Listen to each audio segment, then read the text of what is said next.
Baik, terima kasih sempat yang berikan kepada saya. Selamat pagi untuk kita semua. Sebelumnya, perkenalkan, nama saya Damianus Panindua dari kelas C semester 6. Di sini saya akan menjelaskan mengenai korupsi dari sudut pandang antropologi. Korupsi seperti yang telah kita ketahui mempunyai arti yaitu penyelewengan atau penyalahgunaan uang negara untuk kepentingan pribadi. Dengan demikian, korupsi adalah suatu tindakan yang tidak terpuji dan sangat merugikan suatu bangsa. Di Indonesia,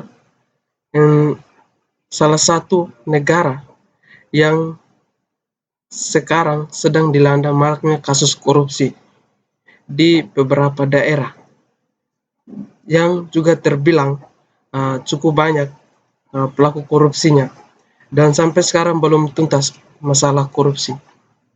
Sangat disayangkan, adapun pelaku korupsi ini kebanyakan adalah pegawai negeri, DPR, dan pejabat-pejabat negara yang seharusnya mengabdi untuk kemajuan bangsa, namun salah menggunakan kekuasaan dan wewenang mereka. Hampir sebagian orang berpendapat bahwa korupsi telah menjadi budaya. Apakah benar korupsi sudah menjadi budaya? Di sini saya akan menjelaskan dari sudut pandang antropologi. Dalam konteks ini, mereka memahami bahwa budaya sebagai suatu cara hidup yang berkembang dan dimiliki bersama oleh sebuah kelompok orang yang diwariskan dari generasi ke generasi. Namun, arti budaya sendiri itu berasal dari bahasa Sanskerta, yaitu budaya. Artinya, hal-hal yang berkaitan dengan budi dan akal manusia yang bersifat positif. Sedangkan tidak dapat dikatakan apabila korupsi sebagai budaya. Tentu itu bersifat negatif. Bersamaan dengan kebudayaan, korupsi juga dianggap sebagai kepribadian bangsa. Sebab semua individu masyarakat mengalami pengaruh lingkungan dan kebudayaan yang sama selama pertumbuhan mereka.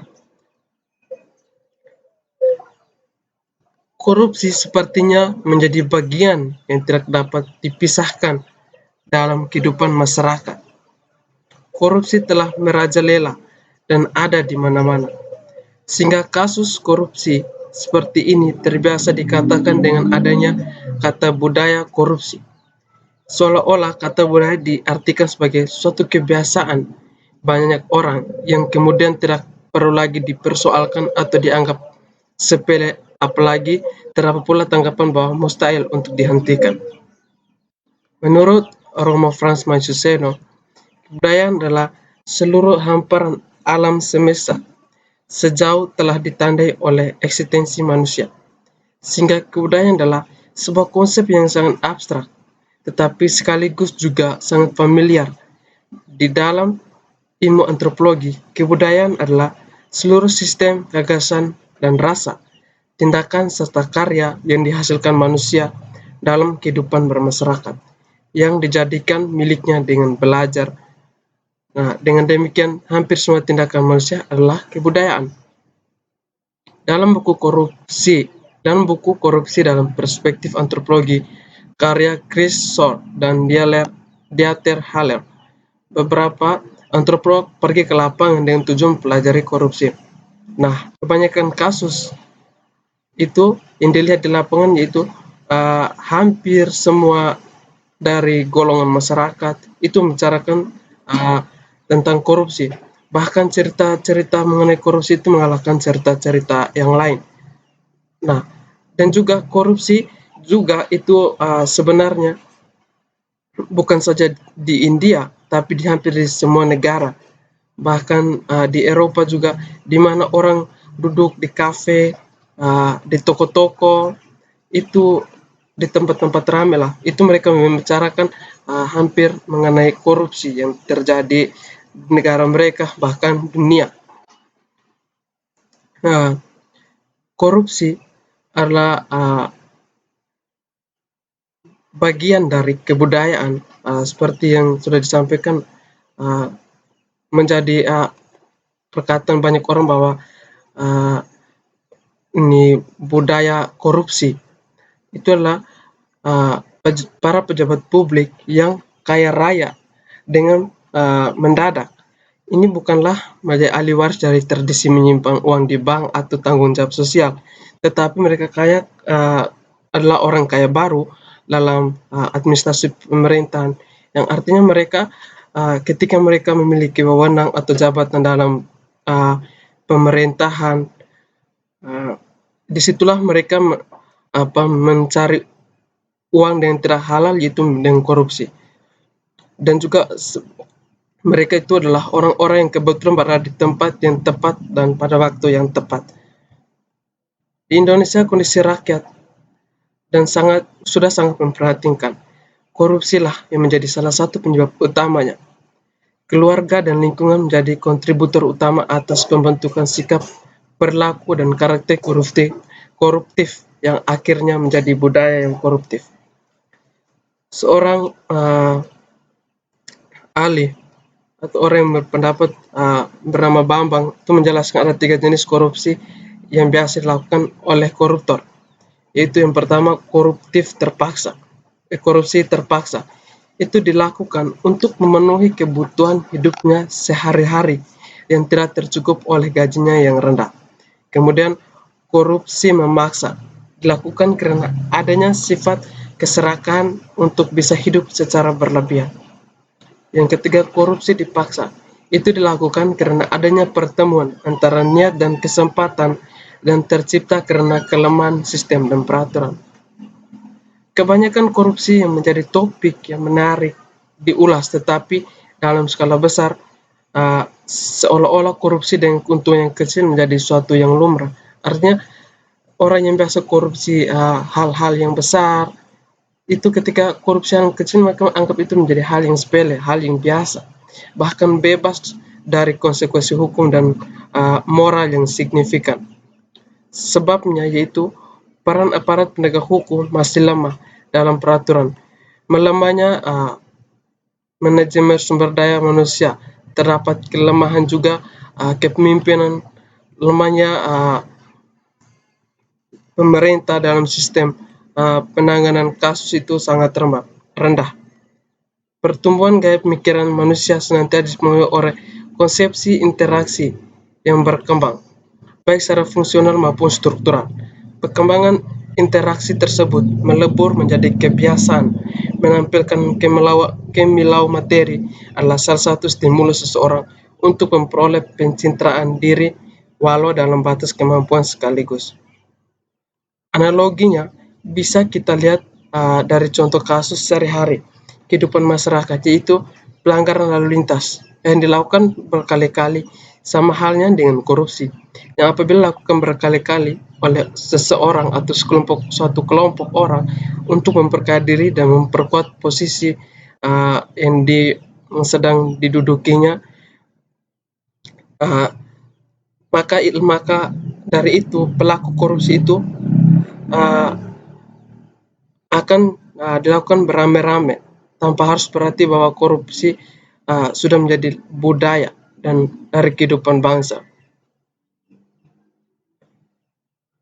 Korupsi bukan saja menjadi masalah politik, tetapi juga masalah sosial. Antropologi memandang masalah korupsi melalui 3 perspektif, yaitu pertama, perspektif negara patrimonial. Dalam situasi suatu negara, korupsi muncul karena para pemimpin dan elit penguasa mengendalikan sumber daya ekonomi politik. Dalam perspektif ini terdapat hubungan patron-klien yang tidak setara antara birokrat, lembaga legislatif, dan pengusaha. Relasi kuasa patron-klien inilah yang terjadi di Indonesia. DPR berperan sebagai patron bagi penguasa dan birokrat menjadi klien mereka, relasi yang terbangun di antara mereka. Kedua, perspektif teori Givi X Lungs. Pandangan ini merujuk pada masyarakat primitif, di mana relasi sosial antara individu sangat dekat. Interaksi dalam masyarakat jadi secara langsung, yang tercermin melalui kebiasaan bertukar hadiah. Teori ini dikembangkan oleh ahli antropologi Prancis, Marcel Mauss dalam The Gift.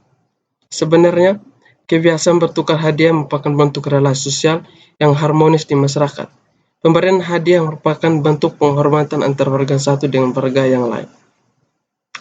Kepribadian bangsa sebagai keseluruhan ditentukan oleh kepribadian nasional dan warga, juga ditentukan oleh kepribadian. Jadi ketika suatu kasus korupsi dikaitkan dengan kebudayaan dan kepribadian bangsa, haruslah dilihat terlebih dahulu dalam konteks apa. Mungkin arti korupsi menjadi suatu kepribadian bangsa ketika individu suatu masyarakat tersebut telah mendapat dorongan naluri, yaitu dalam ilmu psikologi kesadaran manusia yang tidak hanya dipengaruhi oleh pengetahuannya, tapi karena nilai yang terkandung dalam organisasinya, khususnya dalam bagiannya seperti naluri, kemauan dari naluri tersebut. Itulah yang disebut dengan dorongan sampai seseorang melakukan tindakan korupsi. Sedikit kesimpulan dari saya, korupsi memang telah menjadi persoalan yang rumit di Indonesia. Dilihat dari masa ke masa, korupsi bukan malah menghilang, tetapi semakin merajalela, yaitu dengan adanya berbagai berita-berita tentang korupsi. Sehingga tidak heran ketika masyarakat mempunyai tanggapan bahwa korupsi itu sebagai bagian dari kebudayaan dilakukan oleh si pelaku. Korupsi terus-menerus, dan maka dari itu bersamaan pula anggapan tersebut adalah kepribadian bangsa. Padahal seperti yang telah dijelaskan di pembahasan bahwa korupsi memiliki ketiga hal resiko kalau ia ini dikatakan sebagai bagian dari kebudayaan. Salah satu upaya pemberantasan korupsi sendiri yaitu dengan membuang jauh-jauh pemikiran mengenai anggapan bahwa korupsi adalah kebudayaan. Memberantas korupsi bukanlah tujuan akhir. Memberantas korupsi adalah perjuangan melawan perilaku culas dalam pemerintahan dan merupakan bagian dan tujuan yang luas, yakni menciptakan pemerintahan yang lebih efektif, adil dan efisien. Oleh karena itu, tujuan gerakan anti korupsi bukanlah mewujudkan pemerintahan jujur tanpa cacat, melainkan mengusahakan agar pemerintah lebih jujur dan dengan demikian lebih efisien dan lebih adil. Dan juga untuk memberantas korupsi, nilai moral itu harus ditanamkan sejak awal, sejak dini, supaya tidak terjadi korupsi melalui hal-hal kecil. Dan sudah ditanamkan nilai-nilai dari kecil agar orang tersebut nilai moralnya baik, agar kemudian ketika kelak menjadi seorang pemimpin tidak melakukan korupsi dengan semena-mena. Terima kasih, itulah hasil presentasi dari saya. Sekian dan terima kasih.